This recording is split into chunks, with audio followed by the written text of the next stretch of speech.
Cinta Bernoda Darah, Jilid 3, Bagian 2. Setelah Kongcu itu pergi, para pengawal yang 12 orang banyaknya itu duduk mengelilingi balok bersilang di mana tubuh Bu Xin tergantung. Mereka bercakap-cakap dan merasa yakin bahwa penjagaan mereka amat kuat. Pedang dan golok mereka terletak di atas tanah, dekat tangan, siap untuk dipergunakan sewaktu-waktu. Bu Xin merasa seluruh tubuhnya sakit-sakit. Bagian yang tertusuk anak panah terasa panas dan kejang. Akan tetapi ia segera melupakan rasa nyeri ini, malah ia tidak mendengarkan percakapan para penjaga. Pikirannya sibuk memikirkan kakaknya. Tahulah ia sekarang mengapa kakaknya lenyap dari kota raja tak dapat ditemukan ayahnya. Kiranya kakaknya itu tadinya diangkat oleh Pangeran Suma menjadi pembantunya, kemudian kakaknya agaknya bermain cinta dengan putri pangeran, ketahuan dan ditangkap lalu disiksa seperti yang ia alami sekarang. Akan tetapi kakaknya lenyap pada malam hari. Kemana? Benarkah sudah mati? Ah, masa dimakan setan? Ditolong setan juga tak mungkin. Siapakah yang mau menolong kakaknya? Seperti juga dia sendiri sekarang ini, siapa yang mau menolongnya? Tiba-tiba matanya terbelalak kaget. Ia berusaha mengikuti sinar berkelebatan dengan matanya, namun tetap saja matanya silau dan tak dapat melihat apa yang berkelebatan itu. Tahu-tahu para penjaga yang tadinya duduk bercakap-cakap sudah rebah malang melintang tak bergerak lagi, entah mati entah masih hidup. Dan tahu-tahu, seperti main sulap saja, bayangan berkelebat di dekatnya dan dalam sedetik ikatan kaki tangannya terlepas, kemudian anak-anak panah yang 6 buah banyaknya itu tercabut. Darah bercucuran keluar dan Bu Xin tidak ingat lagi. Ia pingsan dan tidak tahu apa yang telah terjadi atas dirinya. Ketika Bu Xin sadar kembali, ia mendapatkan dirinya sudah berada di sebuah hutan, dibaringkan di bawah sebatang pohon besar. Di dekatnya ada sebuah api unggun yang masih bernyala, akan tetapi tidak seorang pun manusia di situ. Bu Xin cepat bangkit duduk, memeriksa luka-lukanya. Kiranya 6 buah luka di tubuhnya sudah diobati orang dan dibalut dengan kain putih dan bersih, rasanya nyaman tidak nyeri lagi. Cepat ia melompat berdiri, dilihatnya pedangnya terletak di dekat api, segera dipungutnya. Ketika memungut pedang inilah pandang matanya bertemu dengan tanah yang dicoret-coret merupakan huruf-huruf. Diikuti di bawah Hek Giamlo, aku berusaha mengejarnya. Bu Xin terduduk kembali. Agaknya orang yang menolongnya ini sejak tadi menjaganya di situ dan melihat ia siuman, baru orang itu pergi sambil meninggalkan tulisan di dekat api dan pedang. Siapa gerangan orang itu? Kepandaiannya hebat, tidak seperti manusia. Setankah dia? Tiba-tiba ia teringat akan penuturan Suma Kongcu. Apakah setan ini pula yang belasan tahun yang lalu telah menolong kakaknya, Bu Song? Ia merasa menyesal sekali, mengapa penolongnya itu melakukan ini secara bersembunyi sehingga ia sama sekali tidak dapat menduga-duga siapa gerangan penolongnya. Lebih khawatir lagi hatinya ketika mendapat kenyataan bahwa Xian Eng dibawa lari Hek Giamlo. Ia tidak tahu siapa itu Hek Giamlo. Tiba-tiba ia teringat, pernah ia mendengar nama ini disebut orang. Ia mengingat-ingat, lalu terbayang dalam benaknya pengalamannya bersama Lin Lin dan Xian Eng ketika mereka bertiga bersembunyi di dalam hutan, di atas pohon besar, kemudian mereka terancam oleh It Gan Kaiong. Betapa kemudian terdengar suara melengking tinggi yang membuat It Gan Kaiong agaknya lari ketakutan, kemudian orang yang mengeluarkan lengking tinggi tampak punggungnya dan menyebut-nyebut nama Hek Giamlo, Siang Mo Sin Ni, dan Bu Kek Xiansu. Dan sekarang Hek Giamlo yang disebut-sebut itu telah membawa lari Xian Eng. Siapa dan apa itu Hek Giamlo ia tidak tahu, akan tetapi melihat namanya, Hek Giamlo berarti iblis maut hitam. Bu Xin termenung, bingung karena tidak tahu harus berbuat apa. Lin Lin dibawa lari seorang sakti yang bernama Kim Lun Sengjin, sekarang Xian Eng dibawa lari Hek Giamlo. Kedua orang adiknya tidak ia ketahui bagaimana nasibnya dan berada di mana sekarang. Mencari kakaknya belum juga bertemu, hanya mendengar nasibnya yang buruk, disiksa hampir mati dan lenyap. Apa yang harus ia lakukan sekarang? Dengan pikiran bingung dan gelisah sekali Bu Xin terpaksa meninggalkan tempat itu, menyusup-nyusup hutan karena ia maklum bahwa ia tentu dikejar oleh Suma Kongcu dan sekali lagi terjatuh di tangannya berarti akan hilang nyawanya. Kemana lenyapnya Xian Eng yang tadinya berada dalam keadaan tertotok jalan darahnya, tak dapat bergerak terbaring di atas dipan? Gadis ini biarpun sudah tak dapat bergerak karena jalan darah Tian Hu Hiat tertotok membuatnya lemas kehilangan tenaga, namun ingatannya masih berjalan baik dan panca inderanya tidak terpengaruh. Ia berusaha sedapat mungkin untuk mengumpulkan tenaga Lwekang untuk membebaskan diri dari totokan, namun usahanya belum juga berhasil. Hatinya gelisah bukan main melihat kakaknya dikeroyok itu. Tiba-tiba sesosok bayangan hitam berkelebat dan tahu-tahu ia merasa dirinya diterbangkan dari tempat itu. Demikian cepatnya gerakan bayangan hitam yang menolongnya sehingga ia tidak dapat melihat orang atau setan penolongnya itu. Ia dipondong masih dalam keadaan tertotok, karena itu ia tidak dapat menggerakkan kepala untuk memandang pemondongnya. Pakaian orang ini dari sutera hitam dan ia mengingat-ingat. Tiba-tiba jantungnya berdebar keras. Orang yang dahulu melengking tinggi mengejar It Gan Kai Ong, yang hanya terlihat punggungnya, juga berpakaian hitam. Orang yang membawa suling dan yang mereka duga adalah suling emas, dan juga pembunuh orang tua mereka. Celaka, pikirnya, kalau pembunuh orang tuanya, musuh besar ini yang sekarang menculiknya pergi, tentu tidak bermaksud baik. Ia tidak tahu dibawa ke jurusan mana, tapi larinya cepat sekali seperti terbang saja. Menjelang senja mereka tiba di lereng gunung. Xian Eng sekarang sudah mampu menggerakkan kepala karena urat lehernya sudah mulai terbebas dari totokan, jalan darahnya sudah mulai mengalir kembali.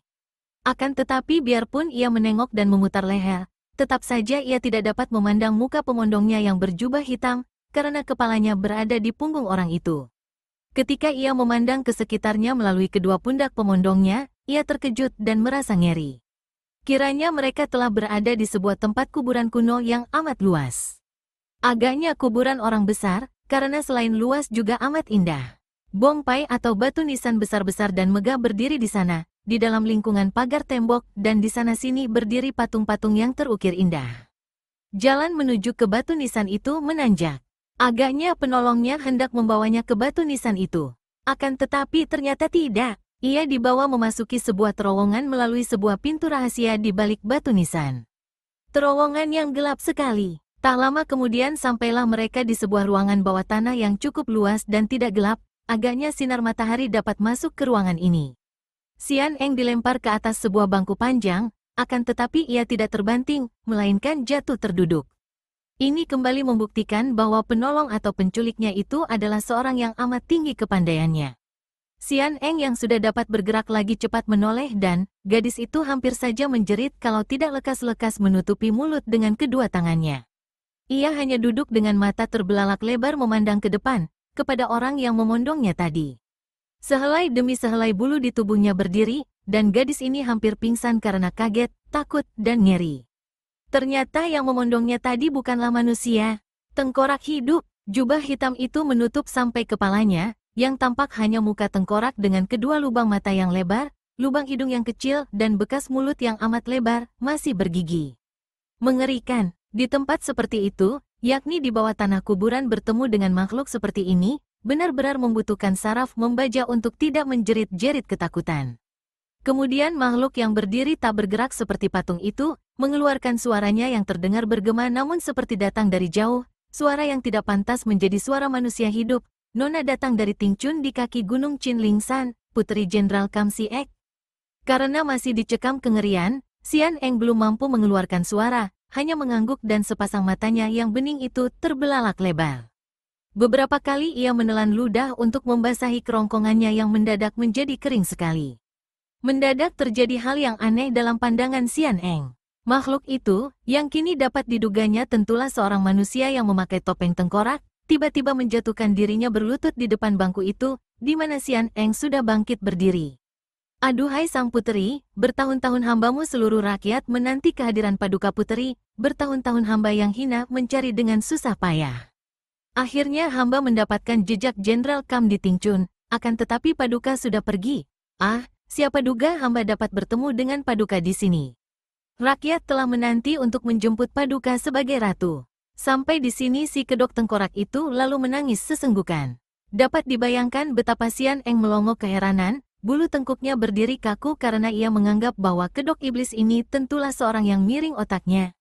Akan tetapi suara tangisan kedok iblis itu demikian mengharukan hati sehingga dalam takutnya Xian Eng ikut terharu dan tak dapat menahan lagi membanjirnya air matanya. Ia ikut pula menangis. Kedok iblis itu segera membentur-benturkan jidat tengkoraknya ke atas lantai sambil berkata, "Wahai Paduka Puteri junjungan hamba, betapa bahagianya hati hamba, betapa bahagianya rakyat kita setelah bertahun-tahun dikuasai raja yang tak berhak. Kini Paduka telah muncul, bagaikan sang matahari muncul untuk mengusir awan hitam yang gelap. Jangan Paduka khawatir, ada hamba Hek Giamlo yang akan membantu Paduka merampas kembali mahkota dan singgasana yang memang menjadi hak Paduka.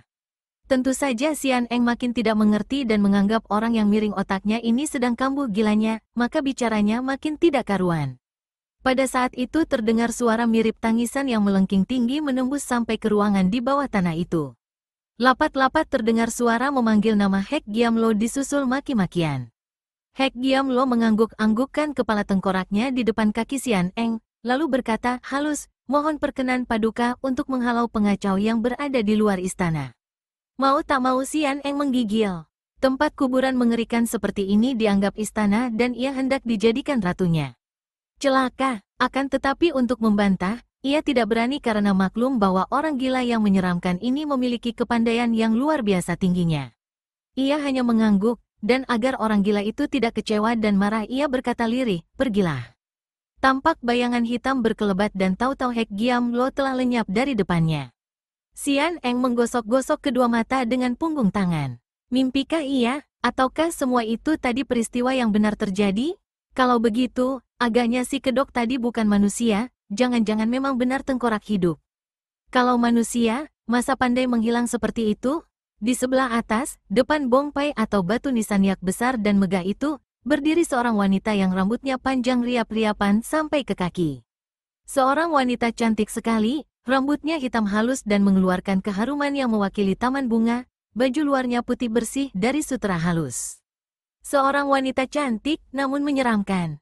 Sukar mengira-ngira usianya. Melihat wajah halus, mata jeli dan bibir merah itu orang akan mengira ia masih amat muda, akan tetapi sikap, gerak-gerik dan pandang matanya membayangkan kematangan lahir batin di samping watak yang mendirikan bulu roma. Siang Mosin Ni atau wanita sakti rambut harum. Telah kita kenal wataknya yang aneh dan kekejamannya yang melewati batas pada permulaan cerita ini. Ia sekarang berdiri di depan batu nisan besar sambil memaki-maki dengan suara nyaring, diseling lengking tinggi seperti orang menangis. Hek Giamlo, tengkorak busuk bau bangkai. Keluarlah, jangan sembunyi seperti cacing tanah. Kalau kau tidak lekas keluar, lihat saja kau. Batu nisan yang bagus-bagus ini ku bikin remuk. Hendak kulihat apakah kau masih tidak akan muncul. Tentu saja ucapan ini membuat marah Hek Giamlo yang tepat muncul dari sebuah lubang di depan batu nisan setelah membuka penutup lubang itu dari bawah. Orang biasa tentu akan kaget setengah mati dan lari terkencing-kencing ketakutan kalau melihat makhluk seperti Hek Giamlo tiba-tiba muncul dari lubang di depan batu nisan itu. Akan tetapi Siang Mosin Ni bukanlah orang biasa. Ia segera menyambut munculnya Hek Giamlo dengan makian sambil menudingkan telunjuk kirinya yang runcing dan tangan kanan bertolak pinggang. Hek Giamlo tengkorak busuk. Hayo lekas kau serahkan padaku surat yang kau curi dari gerombolan It Gan Kai Ong si jembel tua bangka. Hek Giamlo tidak menjawab akan tetapi segera melompat keluar dan menghadapi Siang Mosin Ni dengan marah. Sin Ni, antara kita sudah terdapat saling pengertian, karena jalan hidup kita tidak bersimpangan. Kau tahu bahwa aku harus membela negaraku, surat itu amat penting bagi negaraku. Kerajaan Sung selalu memusuhi Khitan, dan sekarang, setelah aku menemukan kembali putri mahkota calon ratu, surat itu terlebih penting. Dengan memperlihatkannya kepada kerajaan Sung, tentu mempererat hubungan antara Khitan dan Sung. Mau apa kau pinta surat itu? Tengkorak busuk. Kau kira hanya kau seorang yang mau mengambil peran sebagai patriot pembela bangsa dan negara? Cih, bangsa Khitan, perantau tak tentu tanah airnya, berlagak patriot segala. Surat itu adalah surat persekutuan antara Nan Chao dan Ho Han. Apa sangkut pautnya dengan Khitan? Dan kau harus tahu bahwa aku adalah pembela Ho Han. Surat itu harus kudapatkan kembali dan kuserahkan kembali kepada yang berhak, yaitu kerajaan Ho Han atau Nan Chao yang wajib menerimanya. Biarpun untuk itu aku harus mengadu ilmu dengan patriot-patriot Khitan, aku tidak akan undur setapak pun. Kau perempuan mau main politik segala? Siang Mosin Ni, namamu cukup terkenal sebagai seorang di antara Tian Te Liok Koai. Lebih baik kau pertahankan nama itu dan jangan mencampuri urusan negara. Urusan ini adalah bagian laki-laki. Cerewet, kau ini selamanya pakai kedok tengkorak, siapa tahu kau perempuan atau laki-laki? Hayo kembalikan. Siang Mosin Ni menggertak dan rambut-rambut hitam panjang di kepalanya itu sudah bergoyang-goyang. Rambutnya merupakan senjatanya yang paling ampuh dan memang rambutnya itulah yang amat ditakuti di dunia Kang O.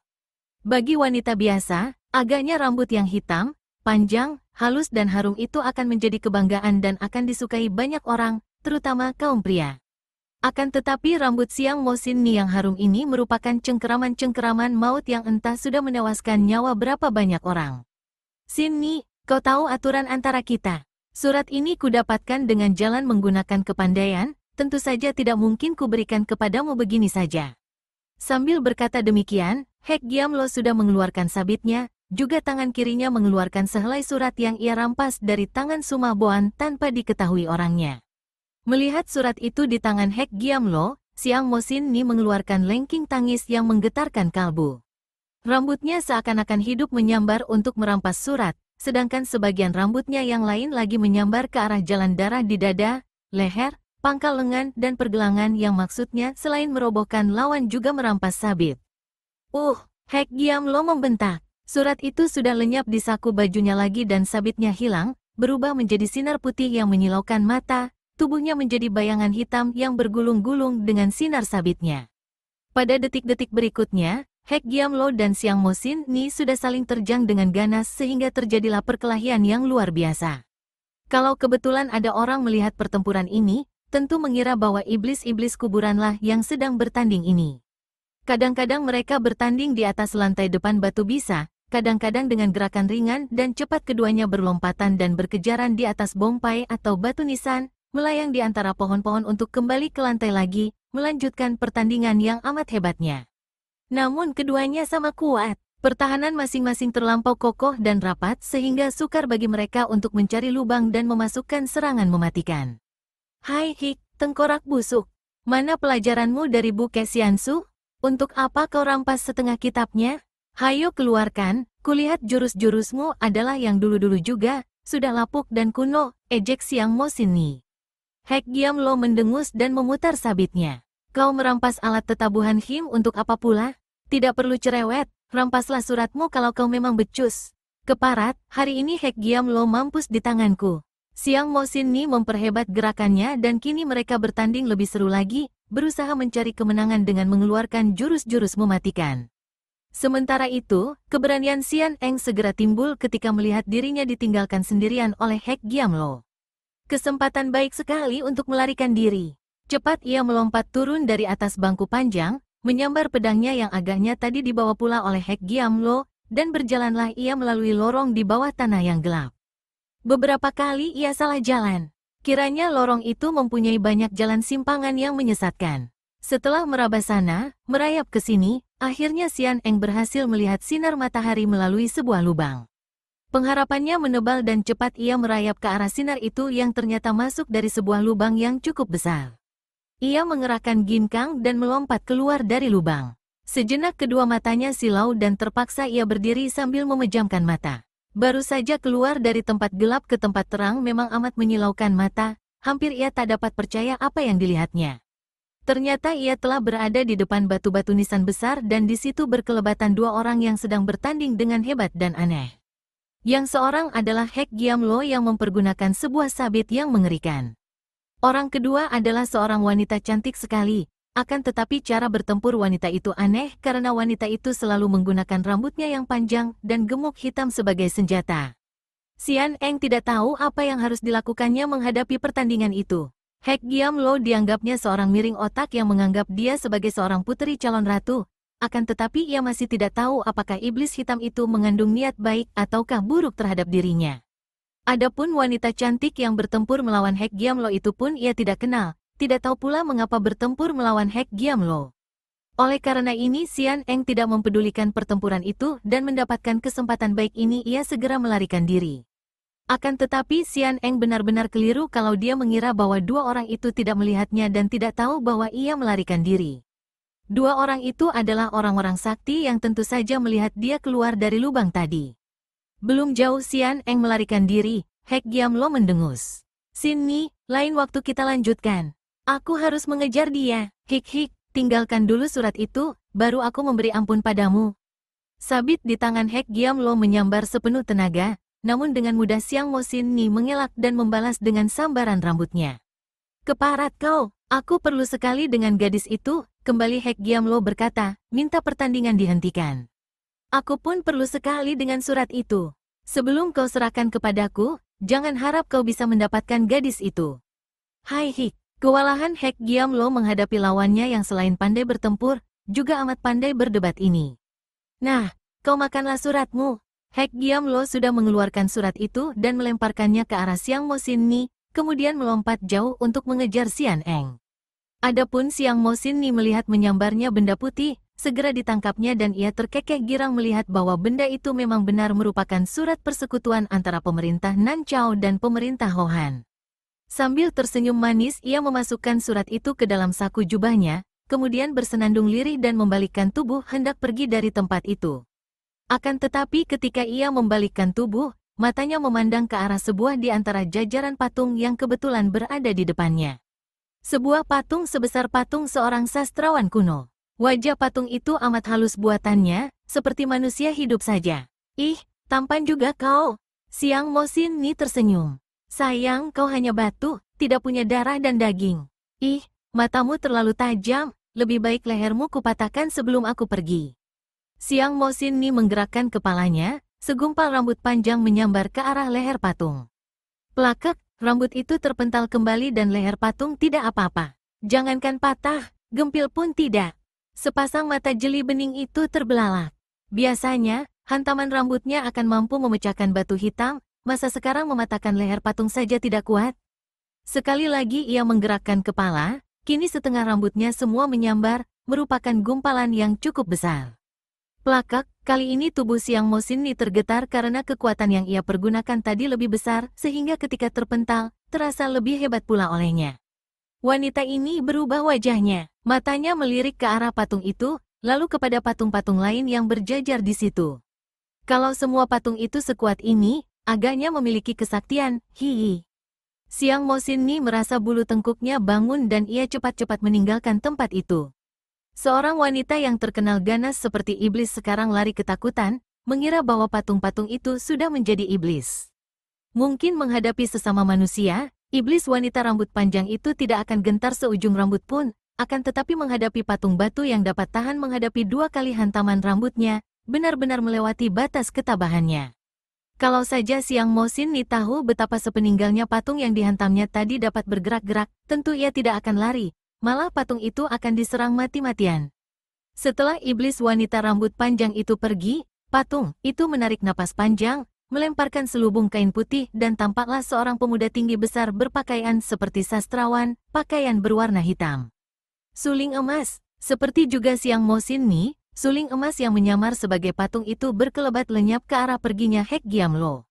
Xian Eng sudah girang hatinya dapat terbebas. Ia lari sekuat tenaga dan memasuki hutan besar. Napasnya terengah-engah dan setelah masuk di bagian hutan yang gelap, merasa dirinya aman, gadis ini memperlambat langkahnya untuk mengasuh dan mengatur napas. Akan tetapi dapat dibayangkannya betapa kagetnya, sampai mukanya menjadi pucat tak berdarah lagi, ketika ia menoleh di depannya berdiri. Hek Giamlo, Paduka hendak kemana, Sang Puteri? Harap hati-hati, tanpa hamba yang melindungi, sebaiknya Paduka jangan pergi kemana-mana. Banyak berkeliaran musuh-musuh kita, terdengar Hek Giamlo berkata dengan suaranya yang menyeramkan. Tidak, tidak, biarkan aku pergi sendiri. Jangan ganggu aku, teriak Xian Eng yang ketakutan, dan ia hendak lari. Akan tetapi iblis itu sekali berkelebat telah berada di depannya. Xian Eng menjadi nekat dan menggunakan pedangnya membacok. Akan tetapi entah bagaimana pedangnya seperti bertemu benda keras dan terpental jauh kemudian tubuhnya terangkat dan ia sudah dibawa lari seperti terbang cepatnya tanpa dapat meronta sedikit pun. Xian Eng menggigil ketakutan dan pingsan dalam pondongan Hek Giamlo. Lin Lin membanting-banting kedua kakinya seperti anak kecil yang permintaannya tidak dituruti. Kek, kau membohongi aku. Kau bilang dia berada di kota raja, mana dia sekarang? Hayo katakan, mana dia? Sudah sepekan kita berada di sini, setiap malam berkeliaran semalam suntuk, kalau siang tidur di kuil tua, persis seperti kelelawar, malam berkeliaran siang tidur. Dan suling emas belum juga tampak batang hidungnya. Kim Lun Seng Jin, kakek gundul pelontos itu duduk di atas lantai kuil tua yang kotor, bersandar dinding yang sudah retak-retak dan tertawa lebar memperlihatkan giginya yang putih dan mengkilap tertimpa sinar api unggun yang dibuatnya, sehingga keadaan dalam kuil yang gelap itu menjadi terang. Hehehe, Lin Lin, sudah kukatakan kepadamu bahwa orang macam suling emas itu sukar dipegang buntutnya. Apa dia bukan manusia, Kek? Heh, manusia tapi seperti iblis. Ya, dia manusia seperti kita. Melihat darah remaja itu mengajukan pertanyaan dengan muka sungguh-sungguh, meledak ketawa Kim Lun Sengjin. Oh, kau benar-benar masih hijau. Masa tidak mengerti apa yang kumaksudkan? Sukar dipegang buntutnya berarti sukar diikuti kemana perginya. Wah, kalau begitu, sia-sia saja kita berkeliaran di kota raja ini, Kek. Lin Lin kembali timbul marahnya dan membanting kaki. Tidak ada yang sia-sia di dunia ini. Semuanya berguna dan ada manfaatnya asal saja kita tahu bagaimana mempergunakannya dan memetik manfaatnya. Kita sudah berada di kota raja, bukalah matamu baik-baik. Bukankah kau menemui keadaan yang baru bagimu? Tidakkah kau ingin melihat istana raja dari dalam? Aku selalu singgah di istana kalau datang ke sini dan tak pernah lupa menjenguk dapurnya. Hei, sudah lama tidak kunikmati masakan istana. Seketika kemurungan hati Lin Lin lenyap. Wajahnya yang jelita berseri, matanya berkilat dan seketika itu juga perutnya mendadak menjadi lapar sekali. Wah, mari kita ke sana, Kek. Ada masakan apa saja di sana? Aduh, perutku lapar sekali. Kakek itu tertawa terpingkal-pingkal, agaknya senang sekali melihat watak yang mudah berubah dan aneh dari gadis remaja itu. Hehehe, serupa benar kau, serupa benar. Serupa siapa, Kek? Serupa dengan orang yang sudah tidak ada. Lin Lin, kau boleh ikut aku ke istana dan menikmati masakan dapur yang selama hidupmu belum pernah kau makan atau lihat. Akan tetapi amat berbahaya, banyak penjaganya yang pandai. Aku tidak takut, bukan soal berani atau takut, melainkan kepandaianmu yang kuragukan. Kau mencela aku sama dengan mencela dirimu sendiri, Kek. Bukankah kau sudah memberi pelajaran serba kosong itu, cela Lin Lin? Kakek itu tersenyum masam. Cara gadis itu menyebut ilmu yang ia ajarkan benar-benar amat memandang rendah. Disebutnya, serba kosong, memang nama ilmu yang ia turunkan adalah Kong In atau Mega Kosong. Biarpun kau sudah menerima pelajaran dariku, akan tetapi aku belum yakin apakah kau sudah berlatih sampai matang betul. Marah Lin Lin, kepalanya dikedikkan, dadanya dibusungkan. Pagi siang sore malam kau suruh aku berlatih, tak pernah membiarkan aku mengasuh, sampai lupa makan lupa tidur lupa tempat, masih kau bilang aku belum berlatih matang, Kek. Kau benar-benar seorang yang kurang terima sekali. Wah, celaka, dapat seorang teman satu kali saja begini tak ingat budi dan jerih payah orang. Huahahaha. Kakek itu terpingkal-pingkal, benar-benar gila, dia yang mengajar ilmu kesaktian, bocah ini malah memarahinya dan seakan-akan bocah ini yang memberi sesuatu kepadanya karena sudah rajin berlatih. Benar-benar pintar memutarbalikkan kenyataan. Ya sudahlah, aku setuju kau berlatih keras selama ini. Akan tetapi, untuk dapat menyelinap masuk ke dapur istana, harus benar-benar mahir Kong In Ban Kin. Coba kau perlihatkan padaku sekali lagi ilmu Kong In Liusan yang kau pelajari sambil mengerahkan tenaga dan ginkang. Kalau kurasa sudah cukup, sekarang juga kita pergi ke istana, makan besar, pesta pora tanpa bayar. Lin Lin girang sekali, lalu mencabut pedangnya dan bersilat penuh semangat. Akan tetapi pada jurus ketujuh, ia terlalu keras menggunakan tenaga sinkang dan krakek, pedang yang diayunnya patah menjadi 3 potong. Gadis itu terkejut dan berdiri tertegun, kecewa dan menyesal melihat tangan kanannya hanya memegang gagang pedang sedangkan pedangnya sudah runtuh ke bawah. Akan tetapi Kim Lun Sengjin bersorak dan bertepuk tangan sambil menari-nari kegirangan. Lin Lin mengerutkan kening, mulutnya cemberut, matanya merah, mengira bahwa kakek itu mengejeknya. Bagus, kau lihat sendiri, cucuku. Dengan tenaga Kong In Ban Kin, pedangmu yang buruk itu patah menjadi 3 potong. Hahaha, sudah hebat tenagamu, hanya belum mampu kau mengendalikan sehingga membikin rusak senjata sendiri. Cukup dan marilah ikut ke istana, tidak hanya pesta besar kita, juga kau akan bisa memilih sendiri sebatang pedang pusaka dalam kamar pusaka.